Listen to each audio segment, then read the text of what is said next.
আজকের ভিডিওতে আমরা জানব আশা কর্মী কে, কিভাবে নির্বাচন করা হয় এবং তার কাজ ও দায়িত্ব কী।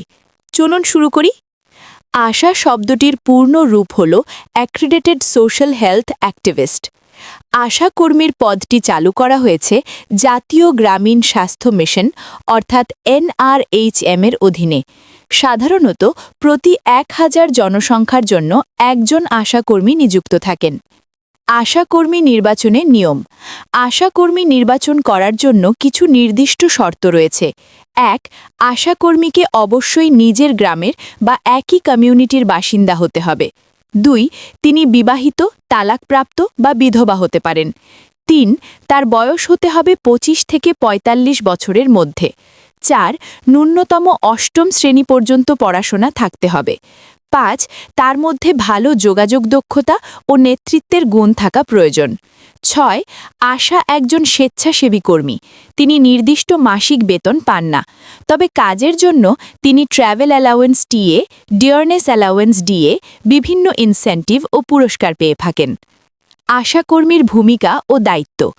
আশাকর্মী হলেন গ্রামের একজন স্বাস্থ্য সচেতনতা সৃষ্টিকারী কর্মী। তার প্রধান দায়িত্বগুলি হল: ১. গ্রামবাসীদের স্বাস্থ্য, পুষ্টি, ব্যক্তিগত পরিচ্ছন্নতা ও স্যানিটেশন সম্পর্কে সচেতন করা। ২.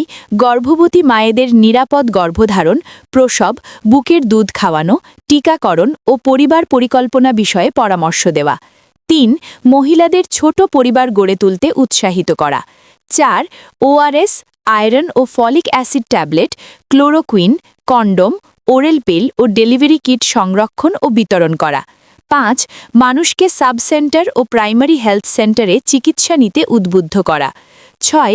প্রয়োজনে গর্ভবতী মায়েদের হাসপাতালে নিয়ে যাওয়া। ৭. জ্বর, ডায়রিয়া ইত্যাদি ছোটখাটো অসুখে প্রাথমিক চিকিৎসা ও ফার্স্ট এইড দেওয়া। ৮. যক্ষ্মা রোগীদের জন্য ডটস প্রোগ্রামের আওতায় চিকিৎসা প্রদান করা। ৯. গ্রামে জন্ম, মৃত্যু বা হঠাৎ কোনো রোগের প্রাদুর্ভাব হলে স্বাস্থ্যকেন্দ্রে খবর দেওয়া। ১০. স্বচ্ছ ভারত মিশনের আওতায় বাড়িতে শৌচালয় নির্মাণে উৎসাহ দেওয়া। ১১. গ্রাম পঞ্চায়েতের সঙ্গে মিলিত হয়ে গ্রাম স্বাস্থ্য পরিকল্পনা তৈরি করা। উপসংহার: এইভাবে আশাকর্মীরা গ্রামীণ স্বাস্থ্য ব্যবস্থার মেরুদণ্ড হিসেবে কাজ করেন এবং সাধারণ মানুষের কাছে স্বাস্থ্য পরিষেবা পৌঁছে দিতে গুরুত্বপূর্ণ ভূমিকা পালন করেন।